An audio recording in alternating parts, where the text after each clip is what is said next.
রাজধানী সহ সারা দেশে গত রাত থেকেই গুঁড়ি গুঁড়ি বৃষ্টিসহ মেঘলা আবহাওয়া বিরাজ করছে। এতে আবারও জেঁকে বসেছে শীত। ভোররাতে হঠাৎই রংপুরে শিলাবৃষ্টি নামে। এতে কলেজগামী ও এসএসসি পরীক্ষার্থীরা দুর্ভোগে পড়েন। অন্যদিকে বৃষ্টির কারণে আলু খেতে পচন ধরার আশঙ্কা করছেন কৃষকরা।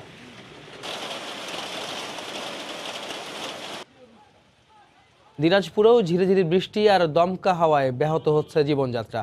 বেলা গড়ালেও দেখা মেলেনি সূর্যের।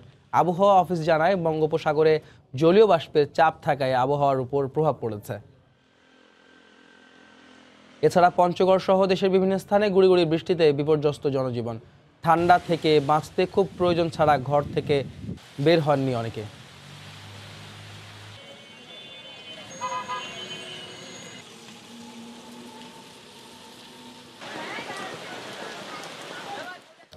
সারা দেশেই মেঘলা আবহাওয়া ও গুঁড়ি বৃষ্টি রোববার দুপুর পর্যন্ত অব্যাহত থাকতে পারে বলে জানিয়েছে আবহাওয়া অধিদপ্তর। সকালে গণমাধ্যম কর্মীদের এই তথ্য জানান আবহাওয়াবিদ হাফিজুর রহমান।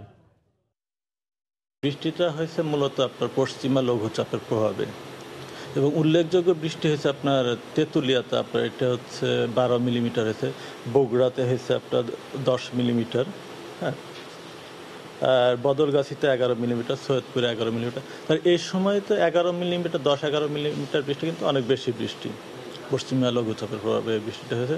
তবে এই বৃষ্টিটা এখন যে অবস্থা রয়েছে, এটা আগামীকালকে দুপুরের পর থেকে এই পরিস্থিতিটার উন্নতি হবে, অর্থাৎ বৃষ্টিপাতটা কমে আসবে।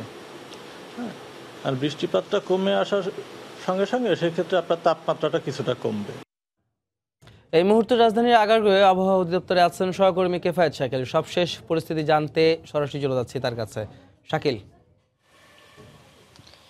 সালেহিন, আপনি যেমনটি বলছিলেন যে ঢাকা সহ রাজধানীর বিভিন্ন স্থানে সকাল থেকে ভোর থেকে বৃষ্টি হচ্ছে, এবং এই বৃষ্টি এবং মেঘলা আবহাওয়ার কারণে কিছুটা শৈত্যপ্রবাহ লক্ষ্য করা যাচ্ছে। তো আমরা এই বিষয়টি আসলে জানার জন্য, এই বিষয়ে সর্বশেষ আবহাওয়ার পরিস্থিতি জানার জন্য এসেছিলাম আবহাওয়া অধিদপ্তরে, যেখানে আমরা তাদের কাছ থেকে আবহাওয়ার সর্বশেষ কি আপডেট রয়েছে তা জানার চেষ্টা করেছি। তারা আমাদেরকে যেমনটি জানিয়েছেন যে রাজধানী ছাড়াও রংপুর, রাজশাহী, ময়মনসিংহ বিভাগের বিভিন্ন স্থানে আজকে বৃষ্টি হয়েছে এবং মেঘলা আবহাওয়া রয়েছে।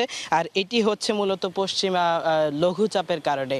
তো আমরা তাদের কাছ থেকে আরও জানতে পেরেছি যে আজকে যে বৃষ্টি হয়েছে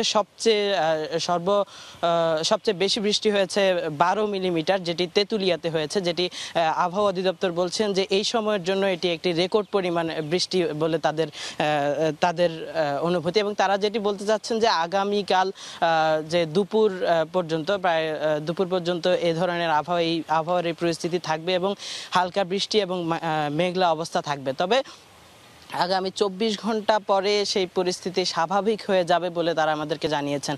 এবং আরেকটি বিষয় তারা আমাদেরকে বলেছেন, যেটি অবশ্যই উল্লেখ করার মতো, সেটি হচ্ছে যে আগামীকাল বৃষ্টি কমে যাওয়ার সাথে সাথে আসলে শীতের তাপমাত্রাটা একটু আরও কমবে এবং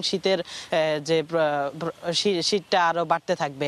এবং তারা আমাদেরকে আরেকটি বিষয় জানিয়েছে সবচেয়ে বেশি জানার মতো, যেটি হচ্ছে ফেব্রুয়ারির শেষের দিকে রাষ্ট্রের উত্তর পশ্চিমাঞ্চলে বজ্র ঝড় হতে পারে বলে আবহাওয়া অধিদপ্তর আমাদেরকে জানিয়েছে। তো সালেহিন, এই ছিল আমার কাছে আবহাওয়া অধিদপ্তর থেকে সর্বশেষ। সারা দেশের আবহাওয়ার পরিস্থিতি জানাতে রাজধানীর আগারগাঁও আবহাওয়া অধিদপ্তর থেকে যোগ দিয়েছিলেন সহকর্মী কেফায়েত শাকিল।